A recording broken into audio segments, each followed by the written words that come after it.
Hola, bueno, hoy es 25 de octubre del 2023. Muy bien, entonces continúo con un popurrí académico de jurisprudencias que pues he estado revisando de acá propia más recientes, como las que aparecen en el margen izquierdo del tablero. Todas tienen que ver con el asunto pues de la prueba de referencia, que es precaria, que es una prueba, como dice allá, incapaz por sí sola, así sea esta numerosa. Como existe el 381, el inciso segundo dice pues que no se puede dictar sentencia condenatoria únicamente con prueba de referencia. Eso es una tarifa legal negativa. Entonces, para recapitular el asunto en el día de hoy, a mí se me ocurre un ejemplo para que ustedes vean cómo se puede entonces dictar una sentencia condenatoria con prueba de referencia, pero complementaria. Y entonces yo les he aquí hablado en las dos sesiones anteriores sobre este asunto. Acá les dejo pues las sentencias 47789 del 2018 del doctor José Francisco Acuña Vizcaya, y la 50587 del 2020 de la doctora Patricia Salazar. Ahí también abajo aparece la 44056 del 2015 también de la doctora Patricia Salazar.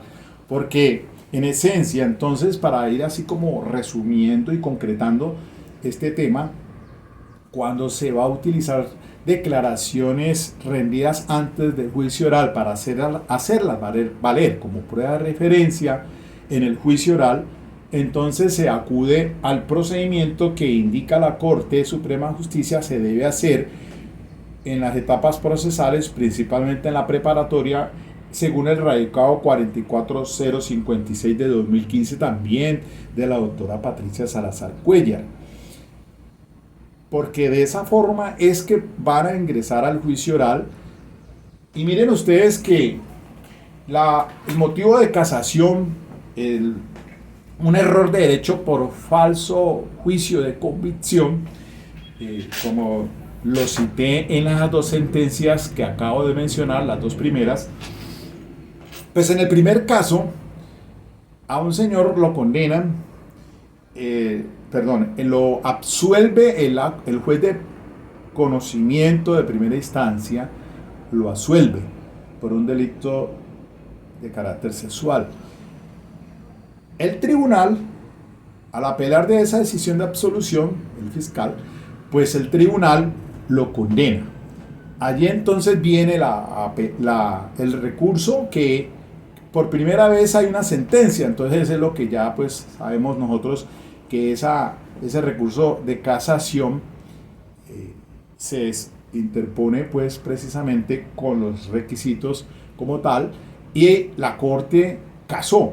En ese caso, como se alegó pues el error de derecho por falso juicio de convicción, al apoyarse el tribunal, el cuerpo colegiado de la CUEN, apoyarse en pruebas de referencia, porque en ese caso se apoyaron fue en lo que dijo el perito que fue al juicio oral, sobre lo que se consignó en el anamnesis, que entonces hay una situación aquí pues muy importante sobre lo de la prueba pericial, y por eso hay una sentencia también de la doctora Patricia Salazar, que es la 46887 del 2017 sobre prueba pericial, que es prueba directa acta.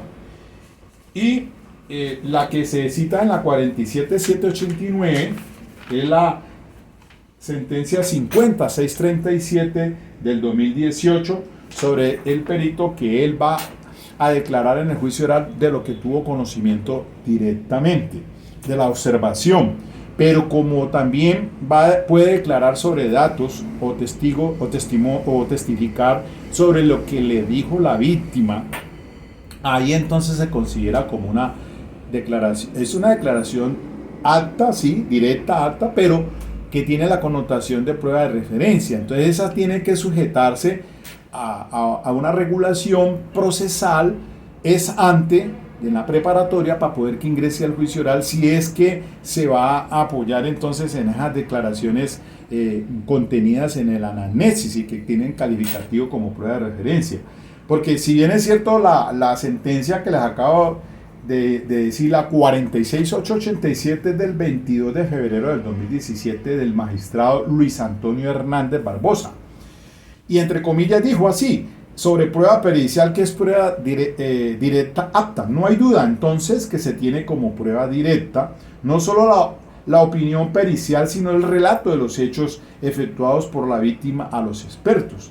Claramente se refirió en la víctima de las decisiones citadas, también en el auto del 2 de junio del 2014 dentro del radicado 43555.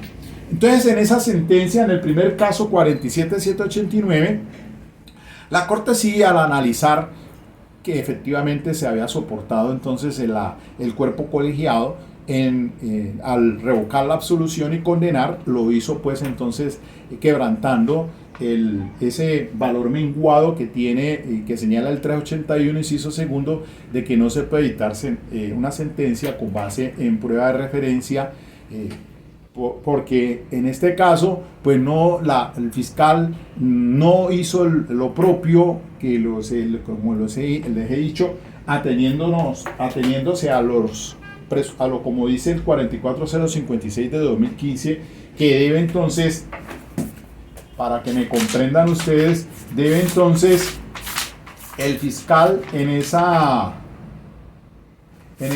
audiencia deberá, primero que todo, a ver, un momentico. Dice, en ese asunto entonces debe estarse sujeto a la radicación 44056 del 28 de octubre del 2015 de la doctora Patricia.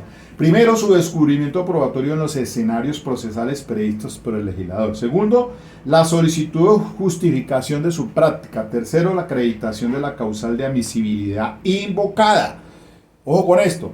La acreditación de la causal de admisibilidad invocada del 438. ¿Por qué razón entonces usted va a utilizar esa declaración de juicio oral ex ante para entonces apoyarse como prueba de referencia? Cuarto, la indicación del medio de prueba que pretenda utilizar como vehículo para acreditar su existencia y contenido. Allí entonces es importante el testigo de acreditación, el policía judicial que recibió la denuncia, un ejemplo. Entonces él es él quien va a llevar allá a juicio oral a hablar sobre el contenido de la denuncia, y la denuncia se incorpora entonces también como evidencia. Quinto, su incorporación en el juicio oral. Y es que haciendo el paralelo con el caso 50587 del 2020, también la doctora, en este caso lo conoció la doctora Patricia Salazar como magistrada ponente. Resulta de que allí ese caso de la señora Blanca Liliana Peñuela Gutiérrez, ella instauró la denuncia penal renunciando a lo que se establece pues en el artículo 33 de la Constitución Política sobre el privilegio que se tiene de no denunciar al esposo o a su compañero permanente en este caso. Él era el padrastro de 3 hijos que ella tiene. Y entonces, ahí en ese caso, el juzgado de primera instancia lo condenó. El de segunda, el del colegiado también. Y la Corte conoce entonces el recurso extraordinario de casación, se apoya a la defensa diciendo pues que hay un error de derecho por falso juicio de convicción, porque resulta de que como lo expliqué ayer, pues la denuncia fue utilizada en el juicio oral. Seguramente aquí la fiscal pues hizo la tarea, como lo señala la 056 del 2015 de la autora Patricia, que en la preparatoria se previó posiblemente de que en el juicio oral la señora iba a no declarar por las presiones bajo las circunstancias en el contexto que este señor la había accedido carnalmente en contra de su voluntad, para ella entonces pues no declarar en el juicio oral. Entonces es por lo que allí la corte pues estructuró, hizo una comparación en el derecho español, italiano, de cuando las personas pues estando amparadas por ese privilegio del artículo 33 renuncian al mismo y después de pronto vuelven otra vez y se quieren acoger al mismo. Entonces en este caso la señora pues no fue a declarar a juicio oral y entonces es allí donde fue a declarar el perito, el médico forense. La señora, además de ese acceso carnal, para poder cometer ese acceso carnal hubo un maltrato que se quedó manifiesto y el médico legista pues estableció esa circunstancia. Y también pues había un concurso con la violencia intrafamiliar. Fue condenado por esos dos delitos, homicidio, acceso carnal violento agravado y además de ello violencia intrafamiliar agravada también. Entonces se apoyó el cuerpo colegiado, tanto el fallo de primera instancia como el ACUEN, o sea, el cuerpo colegiado del tribunal, se apoyó diciendo pues que efectivamente, a pesar de que estaba la denuncia solamente, que entró a juicio oral a través del testigo del conducto del vehículo que fue el policía judicial que recibió la denuncia.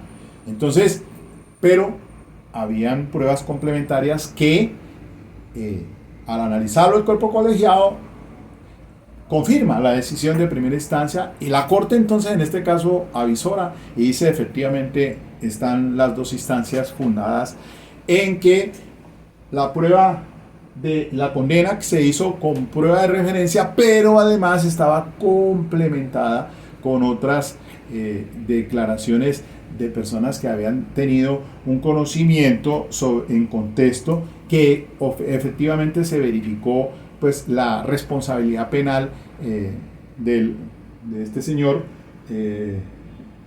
José Alexander Mora. Y pues plantea ahí la Corte Suprema algo que pues suele pasar muchas veces en nuestros juicios, y entonces pues en este caso pues se determinó que efectivamente la señora, si se acogió en el juicio oral, se acogió a ese privilegio, pero pues había sido objeto de presión. Entonces también queda planteada la situación de qué pasa en esos casos donde se hace no se hace bajo presión, o sea que se hace libre por la persona, es decir, que recoge otra vez el privilegio en que apoya la Constitución, porque obviamente ahí hay un principio fundamental que es el constitucional, que es el de la familia.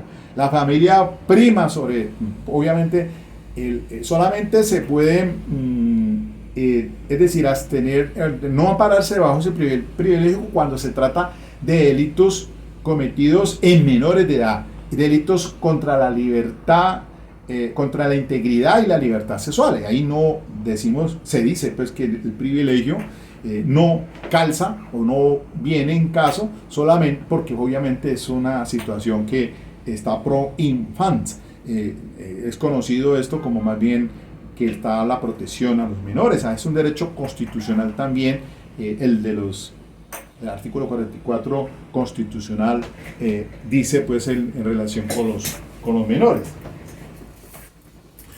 A ver si aquí lo tengo a la mano.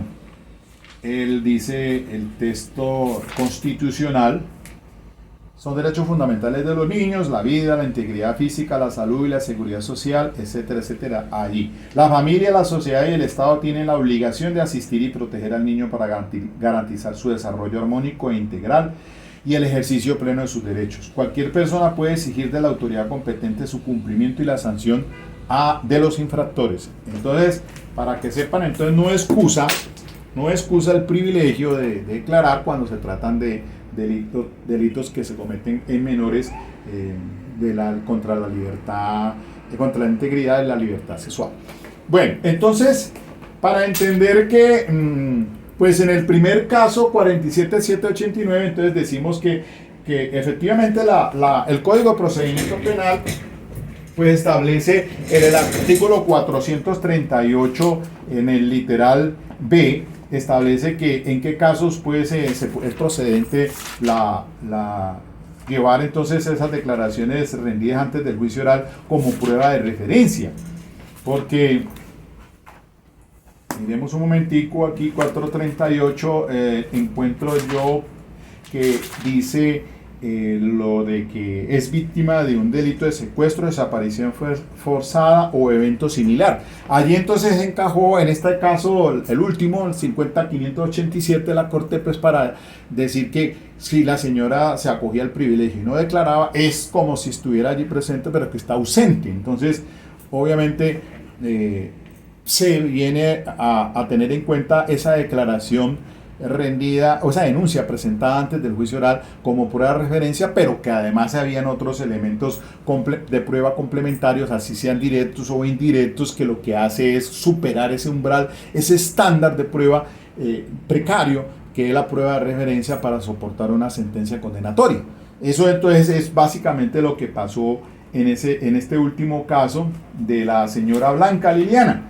Y miren que es que cuando se tratan de menores de edad, pues la Corte ya lo había dicho, y además porque para utilizar esas declaraciones rendidas antes del juicio oral por los menores y que no sean revictimizados en el juicio oral, pues por esa razón encontramos el 438 del Estatuto Procesal Penal en el literal E, cuando dice que este literal E fue adicionado por el artículo 3 de la Ley 1652 del 12 de julio del 2013.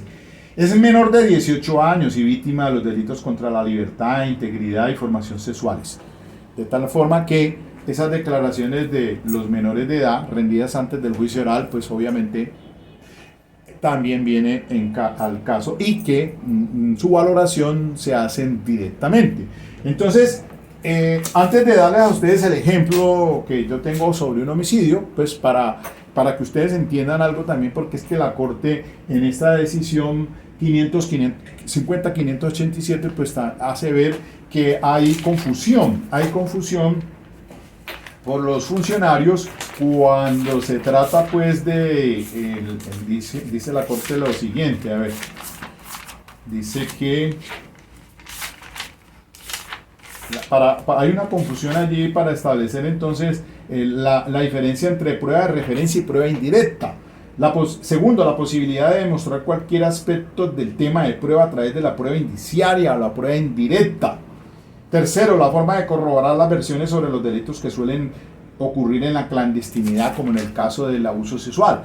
Y cuarto, la diferencia entre la restricción consagrada en el artículo 381 de la Ley 906 y la valoración de las pruebas aportadas en cumplimiento de dicha prohibición. Entonces, huelga aquí, pues, a ver, yo voy a hacer un popurrí de repaso rápidamente, entonces, para esta media hora académica, repasando entonces unas decisiones de la Corte Suprema de Justicia. Por ejemplo, mira, aquí tengo la radicación 45899 del 2017. Bueno, miren mi vasito aquí para tomar el tinto. En esta taza toma el mejor abogado. Bueno, yo no sé. Mentira, no, es abriendo un espacio aquí para hacerle, ponerle la nota agradable a esta charla, ¿no? Es que mira que cuando estaba por allá en la universidad, yo me acuerdo del doctor Antonio Moreno Rumier, mi profesor de derecho, de una área del derecho penal. ¿Y sabe qué decía? Decía, vea, no sé, hacía lo caleño, hablaba porque hablaba golpeado, como los caleños, algunos tienen ese acento golpeado. Mira, ve, no seas un abogado chéchere zumbambico. Eso se me quedó aquí entre ceja y ceja. Yo decía, bueno, pero es que chéchere, ¿qué? Chéchere significa como un carro viejo, ¿cierto? Chéchere, cuando decimos, no, usted anda en un chéchere es un carro viejo. Y zumbambico, mirando allí, pues es un mosquito que da vueltas y vueltas y jode y pica. Entonces, a eso se refiere el Sumambico. Entonces, no sea un abogado chéchere Sumambico.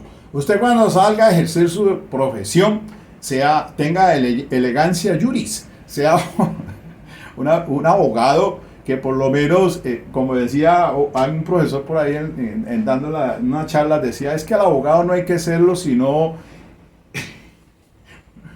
parecerlo. Yo digo, no, pues, como que dice, pero obviamente que no es por la maleta, no es que, por la maleta es que conoce el pasajero, dicen, ¿no? Hay abogados, pues obviamente que la etiqueta o el bien presentado, corbata, saco, y que sea no Arturo Calle, sino en San Lorano, no hace al abogado, por supuesto que no. Puede ser que a veces uno se estrella de frente con muchos profesionales. Pues hombre, lo único que yo digo aquí hay que seguir es la ética, ser éticos profesionales, tener ética y ser honesto con el cliente, decirle se puede o no se puede, no sacarle su platica del bolsillo. Hombre, hay que tener un poco de ética, no hacer, porque es que como decían por ahí, ¿no? ¿Qué platos que le gustan a los abogados en pescados? El róbalo. No. Esa vaina, pues, es la estima que tenemos los abogados. Pues yo invito aquí un break. Pero bueno, vamos adelante, mire. No más carreta. Entonces, les decía la sentencia esta 45899. Y esa es muy importante porque, a ver, resulta de que en esta decisión la Corte Suprema de Justicia le pega un tirón de orejas al ente acusador. Esa 45899 es del 23 de noviembre del 2017, hechos jurídicamente relevantes en el escrito de acusación. Entonces, los temas que trató, las obligaciones constitucionales y legales de la Fiscalía General sobre la generación y verificación de hipótesis factuales en el sistema de enjuiciamiento criminal regulado en la Ley 906. Segundo, el estándar de conocimiento, más allá de toda duda razonable, y su relación con el derecho.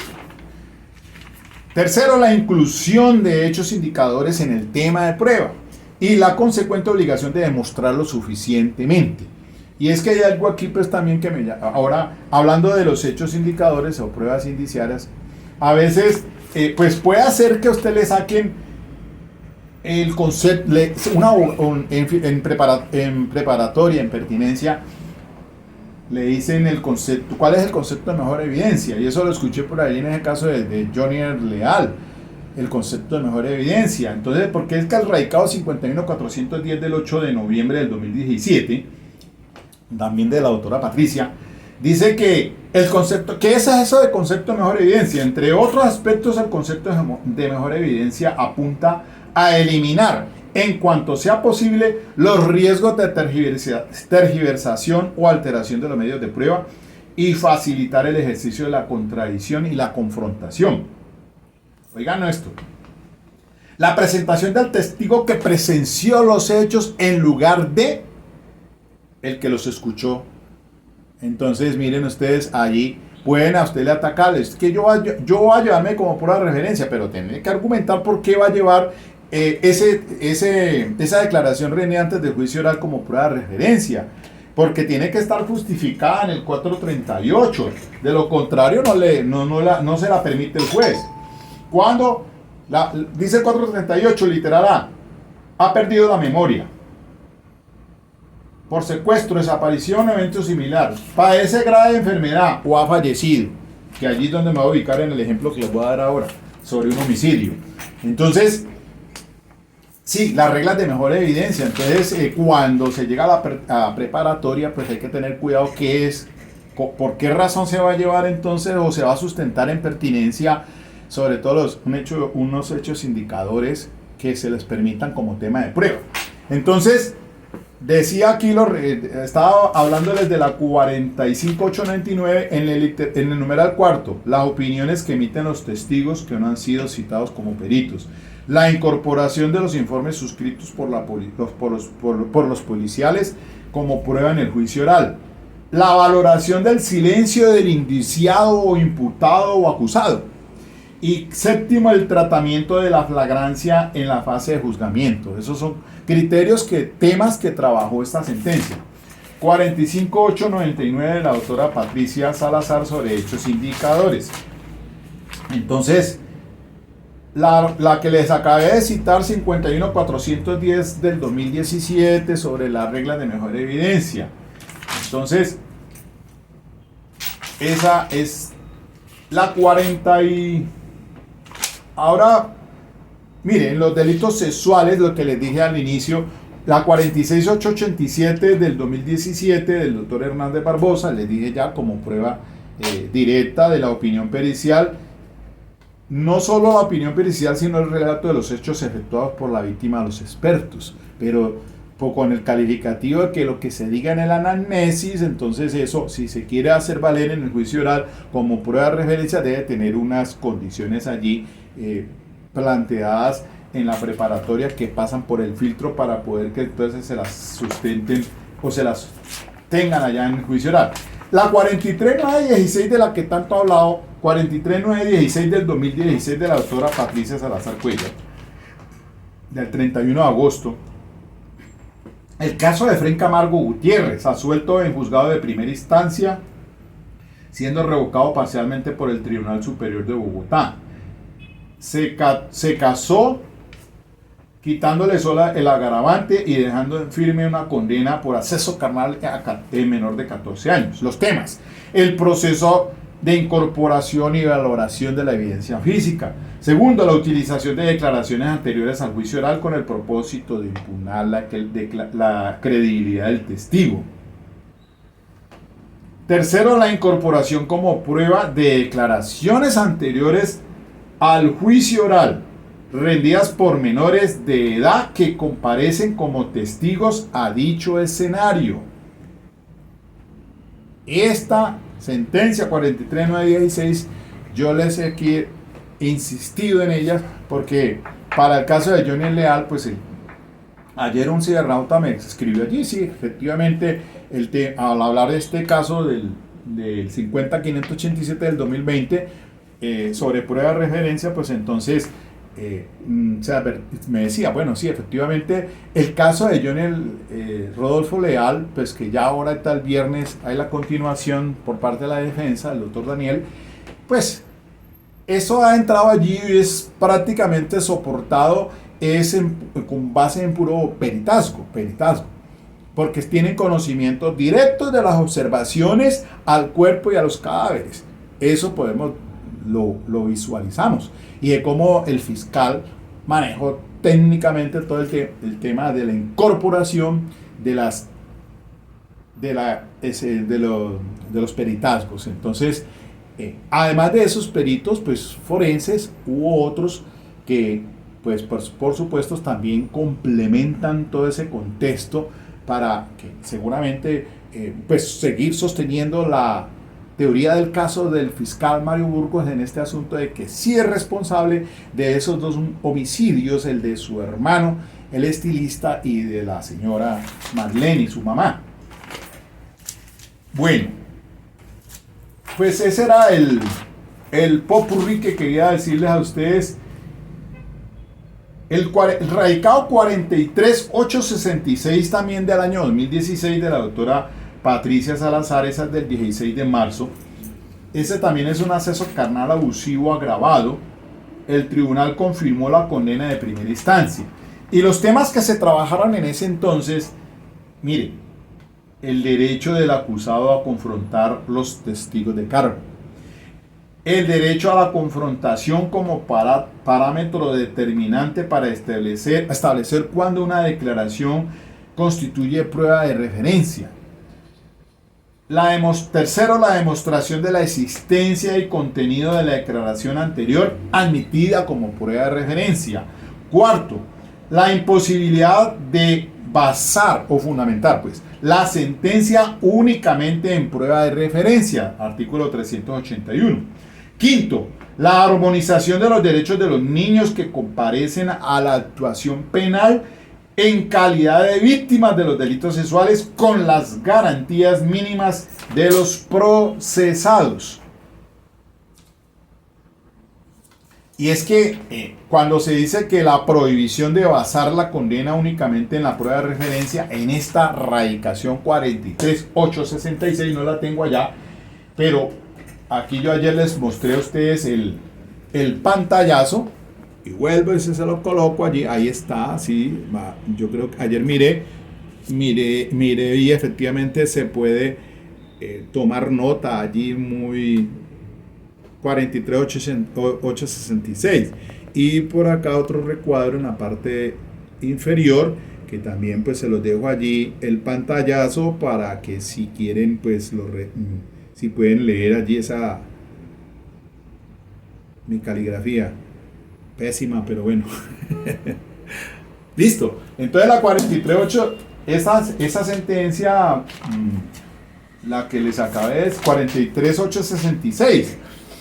Y entonces es que, claro, obviamente cuando se trata el derecho de confrontación es que, pues, es obvio que si se va a llevar a juicio oral, las declaraciones rendidas antes del juicio como prueba de referencia, pues ellas tienen un valor menguado, porque no es lo mismo de llevar a alguien que ha tenido el conocimiento directo, personal, y que está allá, lo presentan para que, de acuerdo con el artículo 379 de la 906, pues el juez, ante esa inmediatez, contradicción y confrontación, pues pueda ser sujeto al contrainterrogatorio, el cross-examination, el cruzado, que es básico en este sistema procesal de enjuiciamiento, y ustedes lo vieron en el caso de Johnny Rodolfo Leal. Por eso es que ahora estoy haciéndole el seguimiento a John Nelson Paulos, porque pues ahí vamos a ver otro tome y deme de fiscal con el defensor. Bueno, miremos a ver, porque pues cada fiscal tiene una forma de trabajar, tiene ser profesional en lo suyo, pero ahí es bueno mirar entonces todos estos temas que hemos analizado sobre la incorporación al juicio oral de lo que pues ha presentado o se le ha decretado en la preparatoria. Entonces, claro, alguien que no se lleva al juicio oral, sino que se va a utilizar como prueba de referencia, pues él obviamente no se está frente al derecho de confrontación. Por eso es que es menguado, por eso es que es precario, por eso es que tiene una evidencia incapaz por sí sola. Pero si se da un estándar, otros elementos, otras pruebas que superen el estándar precario para poder condenar, pues se puede hacer. Entonces, ya miremos aquí, mire, la 43866, los temas.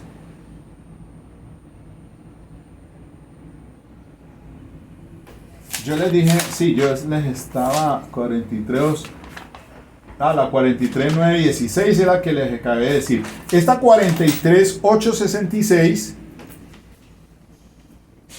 el derecho del acusado a confrontar al testigo de cargo, el derecho de confrontación como parámetro determinante para establecer cuándo una declaración constituye prueba de referencia.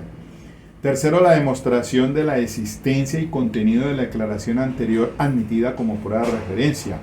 Cuarto, la imposibilidad de basar la sentencia únicamente en prueba de referencia. Ya eso pues lo repito nuevamente. Y como quinto tema, en esos temas, dijo la Corte, la armonización de los derechos de los niños que comparecen a la actuación penal en calidad de víctimas de delitos sexuales con las garantías judiciales mínimas de los procesados.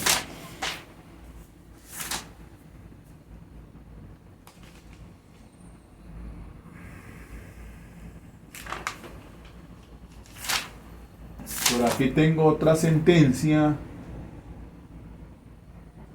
La radicación 51882 del 7 de marzo del 2018 de la doctora Patricia Salazar Cuellar. cargas argumentativas inherentes a la pertinencia, conducencia y utilidad, y van en concordancia con la radicación 46153 del 2015 de la misma doctora Patricia Salazar Cuellar. Entonces, los debates en materia de pertinencia deben reducirse al análisis de la relación de los medios de prueba con el tema de prueba. Esto es, con los hechos que deben probarse en cada caso en particular. La conducencia se refiere a una cuestión de derecho. Bueno, eso ya lo hemos explicado en otra oportunidad. Como hay libertad de prueba del 373, no establece expresamente un tipo de prohibición, ¿no? Cuando se trata de conducencia, se refiere a una cuestión de derecho. La pertinencia, pues ya ustedes saben, básicamente, a veces de pronto hay una confusión entre pertinencia, conducencia y utilidad. No distinguen la una de la otra, y eso ya lo aclaró la Corte en estas dos sentencias que acabo de mencionar. Entonces, pertinencia tiene que ver con el 375. Hechos que guardan relación con el artículo 375, ¿por qué razón? Y es que repito otra vez, porque, hombre, es necesario que ustedes pues estén revisando todos estos temas frecuentemente, desempolvando las decisiones anteriores que son necesarias para poder captar y obviamente no pasar trabajos en las audiencias, no ser abogado Checher es un bambico. Pertinencia, el elemento material probatorio de evidencia, la evidencia física y el medio de prueba deberán referirse directa o indirectamente a los hechos o circunstancias relativos a la comisión de la conducta delictiva y sus consecuencias, así como a la identidad o a la responsabilidad penal del acusado. También es pertinente cuando solo sirve para hacer más probable o menos probable uno de los hechos o circunstancias mencionados, o se refiere a la credibilidad de un testigo o un perito. Dice el radicado 35130 del 8 de junio del 2011 que la carga es diferente cuando sea directa o indirecta, porque el juez debe contar con mayores elementos de juicio para decretarla. Miren ustedes, eso ya lo he dicho en la 35130 del 2011. Entonces, cuando se explica ya la pertinencia, cuando se trata de una prueba directa o cuando es indirecta, pues tiene una carga de sustentación mayor, sobre todo la indirecta, ¿no? Entonces, ¿por qué directa? Un testigo, Pedro mata a Juan, todos lo vieron. Bueno, listo, entonces yo voy a llevarme al testigo All Park, me voy a llevar al testigo Johnny Walker, y entonces todos vieron que Pedro le disparó a Juan. Estaban en un bar, en una reyerta, una pelea, y son testigos. Esos son testigos directos, tienen conocimiento personal. Artículo 402. Ustedes saben muy bien cuando dice el 402, el testigo únicamente podrá declarar sobre aspectos que en forma directa y personal hubiese tenido la ocasión de observar o percibir. Y cuando es indirecta, entonces dígase usted que vieron salir del establecimiento anterior cuando Pedro corría con un arma de fuego en sus manos. Esos testigos ya no son testigos directos sobre las circunstancias de tiempo, modo y lugar, sino tienen conocimiento de un hecho indicador, tienen conocimiento personal, diríamos nosotros, de que Pedro llevaba un arma de fuego, y son testigos que escucharon unos disparos y que lo vieron saliendo, corriendo con un arma de fuego. ¿Eso qué pasa? Entonces ya diríamos nosotros que ellos son testigos directos, pero en relación con ese hecho indicador. ¿Qué quiere decir? De un hecho desconocido, perdón, de un hecho conocido, o sea, arma en la mano, corriendo, llegamos a uno desconocido, es decir, le estaríamos diciendo que es el que le causó la muerte a Juan. aunque no lo vieron, que fueron los que lo causaron. Entonces, allí para que me vayan entendiendo, cuando hablan de conducencia, entonces se refiere a una cuestión de derechos, que es la obligación legal de probar un hecho con un determinado medio de prueba. La prohibición legal de probar un hecho con un determinado medio de prueba. La prohibición de probar ciertos hechos, aunque en principio puedan ser catalogados como objeto de prueba. Por ello, quien alega falta de conducencia debe indicar cuál es la norma jurídica que regula la obligación de usar un medio de prueba determinado u otro de las situaciones que acaban de mencionarse. Porque como hay una libertad probatoria desde el 373, dice la ley 906 no establece expresamente ese tipo de prohibiciones o límites, pero pueden emerger de la integración con otros que hagan parte del ordenamiento jurídico. Porque el 373 dice que los hechos y circunstancias de interés para la solución correcta del caso se podrán probar por cualquiera de los medios establecidos en este código o por cualquier otro medio técnico o científico que no viole los derechos humanos. ¿Ven ustedes? Entonces, esa es una libertad probatoria. Entonces, quien en la preparatoria dice, no, es que eso no es conducente. Entonces, señor abogado, ¿cómo así que no es conducente? ¿Por qué? Tiene que indicar por qué está prohibido y dónde está prohibido. Si en el procesal de la 906 o en el ordenamiento jurídico. Dígame usted por qué razón entonces no es conducente si yo no lo... ¿Ve? Entonces, eso. Y la utilidad, ¿no? Entonces, pertinencia, conducencia y utilidad. La utilidad de la prueba se refiere a su aporte en concreto en punto del objeto de la investigación en oposición a lo superfluo o intrascendente. Y aquí entonces se menciona que el artículo 376 tiene una regla general de admisibilidad de pruebas pertinentes. Y dice que salvo que, ¿qué dice? Salvo en algunos de los siguientes casos, literal A, que exista peligro de causar grave perjuicio indebido. Segundo, literal B, posibilidad de que genere confusión en lugar de mayor claridad al asunto o exhiba escaso valor probatorio. Y tercero, dice que sea injustamente dilatorio el procedimiento. Entonces, básicamente allí cuando se habla de utilidad, pues ese concepto, ahora, ahí calza esto. Y por eso es que se desarrolló una jurisprudencia que les acabé de citar, la 51410 del 8 de noviembre del 2017, que se las mencioné sobre las reglas de mejor evidencia de la autora Patricia Salazar, porque dice que el concepto de mejor evidencia y su incidencia en el análisis de la utilidad de las pruebas. Por eso se decía allí que es mejor que llevar un testigo que ha tenido conocimiento directo a uno que solamente le llegó por allí de oídas. ¿Cuál es mejor? Pues obviamente el que tiene conocimiento directo. Entonces, podría decirse que ahí se ataca la utilidad y van a decir, no, pero si es que ese testigo, ¿para qué lo vamos a llevar si es de oídas? Si un tercero se lo escuchó un rumor, ese es, bueno, el teléfono roto.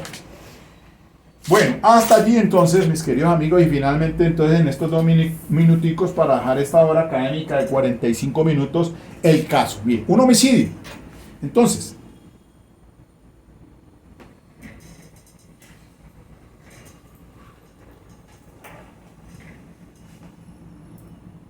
alguien, a ver,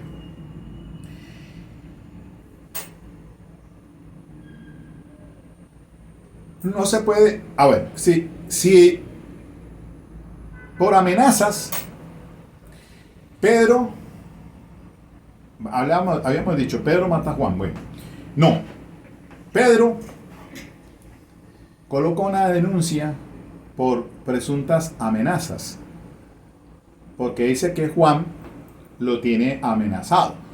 Entonces se instaura la respectiva denuncia por esas amenazas. Y entonces pasan los días y resulta que Pedro efectivamente aparece muerto. Las amenazas se las había hecho Juan.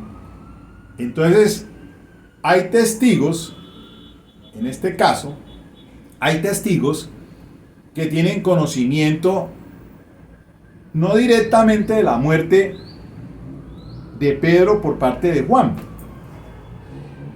¿Cómo sería entonces la situación allí para que se pueda condenar a Juan si no se tienen testigos de conocimiento directo? O sea, que hayan visto que Juan realmente mató a Pedro. Entonces, de todas maneras, Pedro alcanzó a hacer la denuncia y se le hizo una entrevista por parte de un policía judicial. El policía judicial le toma la declaración extrajuicio antes del juicio oral y ya la fiscalía tiene en su poder esa declaración.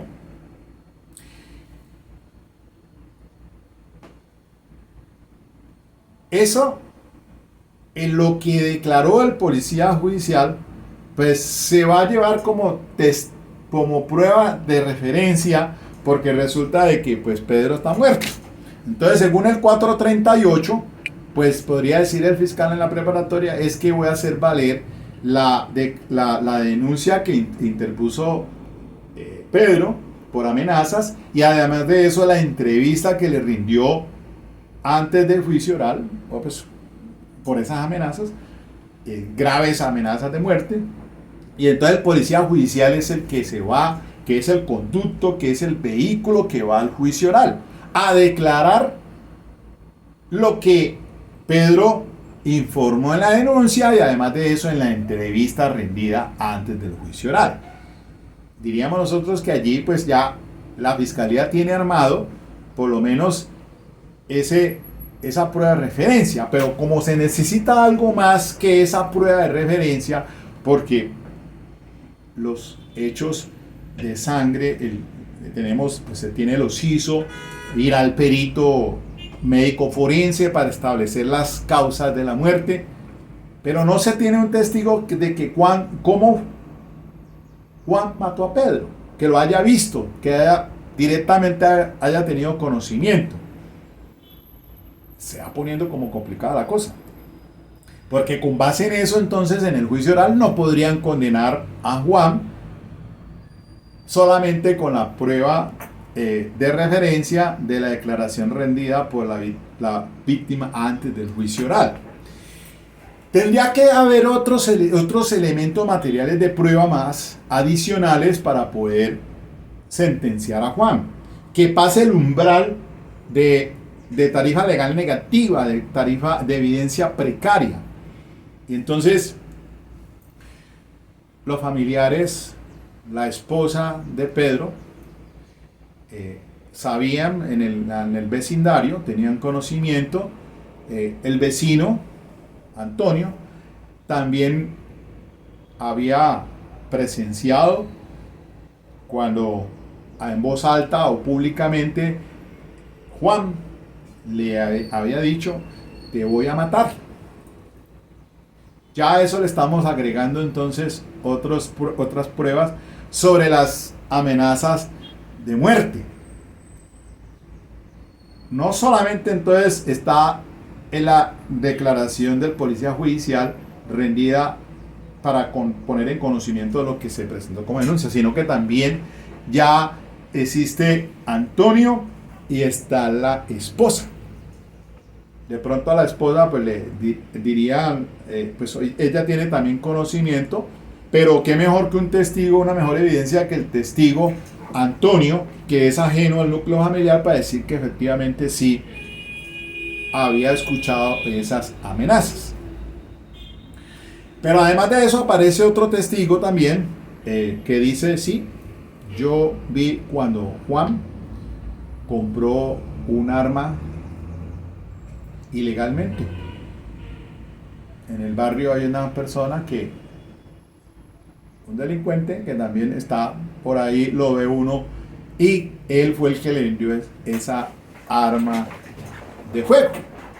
Y las características del arma de fuego pueden ser, sí, yo alcancé a verlo porque incluso Juan andaba exhibiendo esa arma públicamente, es un arma así, así, así, distinguiéndola entre revólver a pistola. Era un revólver.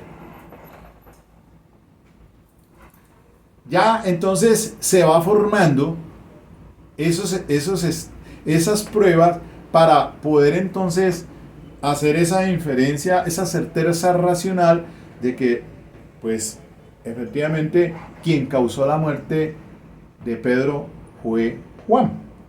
Y así entonces se va sucesivamente, agréguele otras cosas más a esos estándares de prueba para que entonces el funcionario poder llegar a establecer dentro de sus análisis, de acuerdo a las reglas de la experiencia, de la lógica, de las ciencias exactas, bueno, toda la sana crítica sobre, de acuerdo con ese principio de inmediación de las evidencias que le ingresaron al juicio oral, para entonces él edificar una sentencia en primera instancia. Y ese es el trabajo que, pues, nosotros observamos con estas decisiones de casación de la Corte Suprema de Justicia, porque qué bueno tener ese banco de información respecto de la casuística. Miren ustedes entonces que una cosa fue el caso del primero, 47789 del 2018, donde sí casó la Corte Suprema al haber un error de derecho por falso juicio de convicción, soportándose entonces en una sentencia condenatoria el tricuerpo colegiado de esa persona con una prueba de referencia que no estaba entonces un compendio de prueba para que superara y era con ese estándar de señalar responsabilidad penal. Mientras que en el caso 50587 del 2020, pues allí sí, primera instancia, segunda instancia condenado y la Corte no casó. Pues obviamente que se hizo un estudio juicioso muy completo que nos da a nosotros una perspectiva. Y como lo dije ayer, cuando ya estábamos, cuando hizo el caso de John Nelson Paulus por feminicidio, entonces que viene el tema del enfoque de género, de perspectiva de género. Alguien me preguntaba de mí por ahí qué es corroboración periférica. Pues bueno, esto lo entienden más, pues obviamente nosotros los abogados penalistas, pues esto viene del tratado de los españoles, y que pues en los delitos sexuales, como son a puertas cerradas, son en la clandestinidad, digámoslo así, entonces que se tiene que apoyar la investigación en otros aspectos, como lo dije yo ayer. Entonces, que si lo del síndrome del maltrato infantil, que el perito va a declarar si efectivamente el niño por su baja escolaridad, que en el colegio pues presenta problemas de escolaridad, en la casa está el niño, los familiares lo observan pues obviamente con traumas, se levanta en llanto, etcétera, etcétera. Las dávidas, que no son unas dávidas pues con ojos fines, sino de otra índole, que las amenazas que se presentan contra decir que van a matar al papá, que la mamá, que no sé qué. Entonces todo eso es la corroboración periférica en los delitos sexuales particularmente. Entonces, pero también pues viene el tema de los delitos de feminicidio ahora, para tratar de erradicar la violencia contra las mujeres, que ese es unos requisitos a nivel internacional. Por eso la Convención de Belém do Pará, que está regulada en nuestro ordenamiento jurídico respecto a los lineamientos de los derechos internacionales, en erradicar la violencia contra la mujer. Entonces, de allí que les decía que la violencia intrafamiliar pues ya no es querellable, que ya se adelanta de oficio, que eso ya es una ganancia legal, procesal, para pues que pueda dar pie el Estado a una investigación en esa clase de conductas punibles. Y que pues el énfasis que se hace a partir de la ley de feminicidio pues se originó, ustedes saben, con el caso de María Elvira Celis, vilmente asesinada en Bogotá por este sujeto que está en estos momentos con una condenado en la trama Cuba por ese caso, y allí es que sale en protección, en pro de los derechos de la mujer, la igualdad de género. Entonces, hay una invitación que les hago para revisar juiciosamente esa 50587 del 2010. Bueno, los dejo hasta aquí nomás. Ya, buen fin de semana, no, esperemos el viernes que sigue lo de Johnny el Leal. Ok, pilas pues, chao. Espero que les guste, que les complemente más su información académica.